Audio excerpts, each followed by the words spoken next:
España tiene una historia marcada por conflictos internos que parecen repetirse una y otra vez como una especie de maldición.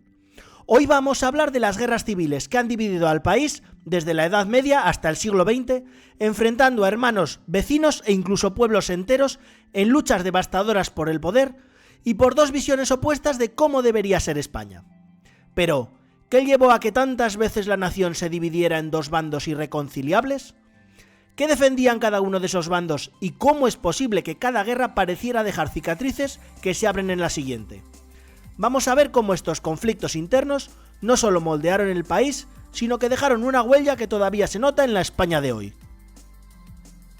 La Guerra Civil Castellana fue un conflicto fratricida que enfrentó a Pedro I de Castilla, apodado el Cruel por sus detractores, contra su hermano Enrique II de Trastámara. Este conflicto no fue solo una lucha por el trono, sino también una pugna entre dos visiones de Castilla. Pedro, con apoyo de las clases urbanas y algunos sectores de la nobleza, intentaba centralizar el poder y aplicar una justicia más rígida. Enrique, en cambio, representaba a los nobles que buscaban conservar su autonomía y privilegios frente al control regio. Finalmente, Enrique II venció con la ayuda del mercenario francés Bertrand du Guesclin, quien jugó un papel decisivo en la derrota de Pedro I. Esta guerra no solo demostró el poder de la nobleza de Castilla, sino también la tendencia de los nobles a buscar alianzas extranjeras para imponer su visión de gobierno. La victoria de Enrique consolidó una monarquía más dependiente de los nobles y abrió la puerta a futuros conflictos por el control de Castilla. Las guerras de sucesión castellanas surgieron tras la muerte de Enrique IV de Castilla, quien había nombrado como heredera a su hija Juana, conocida como la Beltraneja. Sin embargo, Isabel, hermana de Enrique, también reclamó el trono, argumentando que Juana era ilegítima. Isabel contó con el apoyo de su esposo Fernando de Aragón y de una parte importante de la nobleza castellana, que veía en ella una opción de estabilidad.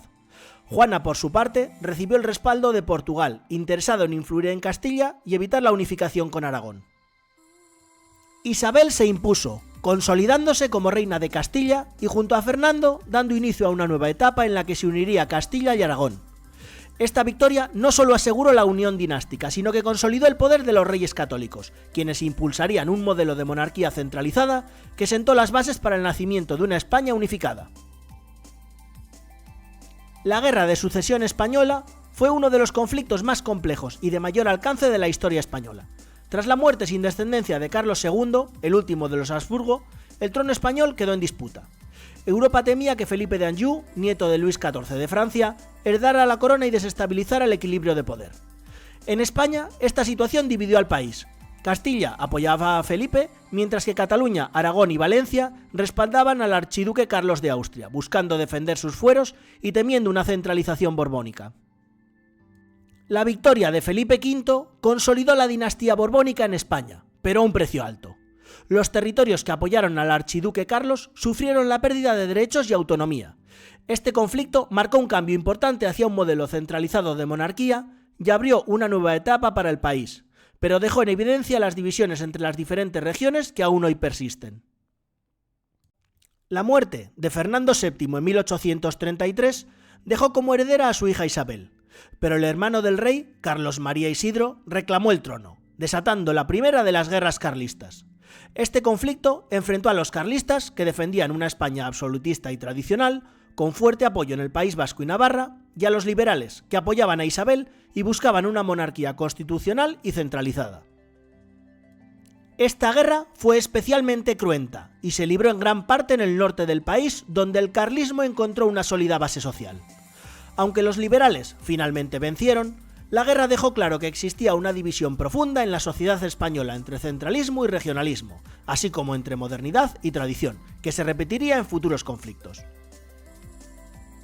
La Segunda Guerra Carlista, también conocida como la Guerra de los Matiners, fue un intento de los carlistas de retomar el poder tras la Primera Guerra.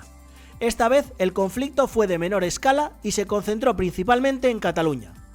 A pesar de la derrota en la Primera Guerra, muchos carlistas seguían firmes en su defensa de un modelo absolutista opuesto a la monarquía constitucional.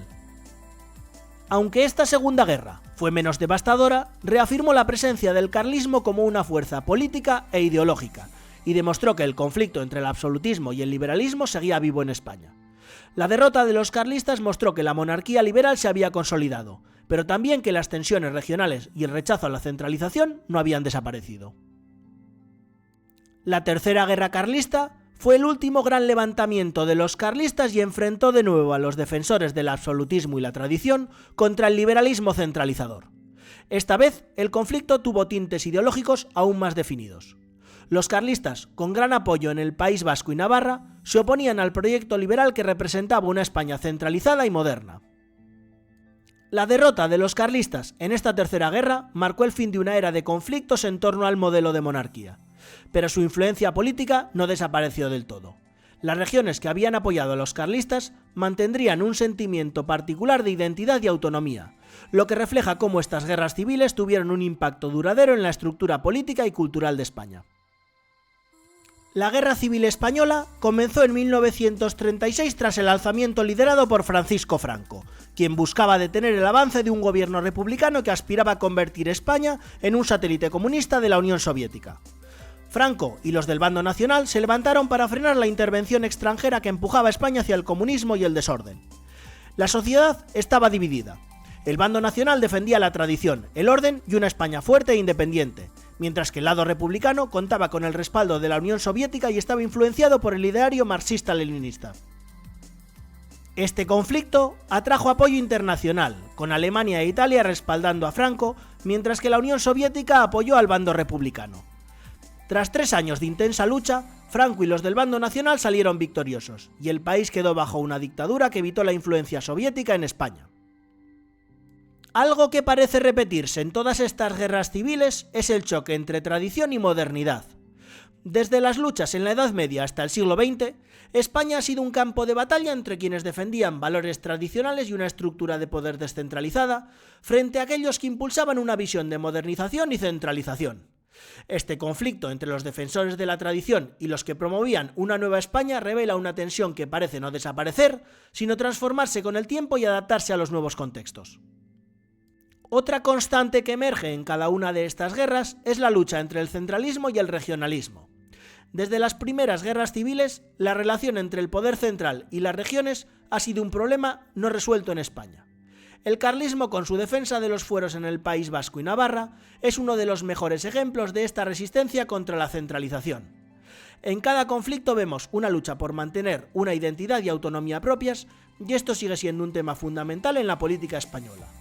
La estructura autonómica actual se ha construido sobre esta historia de tensiones, pero las demandas de autonomía o incluso de independencia siguen vigentes.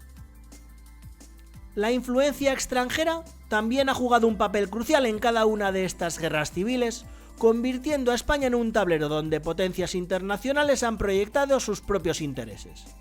Desde el apoyo francés a Enrique de Trastámara en la Edad Media hasta la intervención de la Unión Soviética y las potencias del Eje en la Guerra Civil Española, cada uno de estos conflictos reflejó no solo una visión interna, sino también un interés extranjero en influir en el futuro del país. España, debido a su posición geográfica y estratégica, ha sido vista por otros países como un territorio clave para sus propios intereses políticos y económicos, y esto se ha sentido en cada una de sus guerras civiles. Estas guerras civiles dejaron profundas cicatrices en la sociedad española y moldearon su identidad. Las heridas de estos conflictos, aunque antiguas, continúan apareciendo en debates actuales. La memoria de los bandos enfrentados, el peso de la tradición frente a la modernidad y la pugna entre unidad e identidad regional no son temas que hayan quedado en el pasado. Más bien han creado un sustrato de tensiones y sensibilidades que siguen presentes en la política y en el discurso social de España. Esta historia de conflictos y divisiones se ha convertido en parte de la identidad del país. La historia de las guerras civiles en España es, en cierta forma, una lección continua sobre los desafíos de construir una nación con tantas identidades y voces diversas.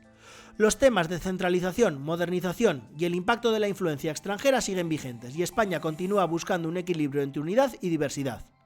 Estas guerras, aunque distantes en el tiempo, nos recuerdan cómo los errores y las divisiones del pasado pueden seguir moldeando el presente y cómo la búsqueda de estabilidad y cohesión sigue siendo un desafío para la España de hoy. Si te ha gustado, no olvides suscribirte. ¡Hasta la próxima!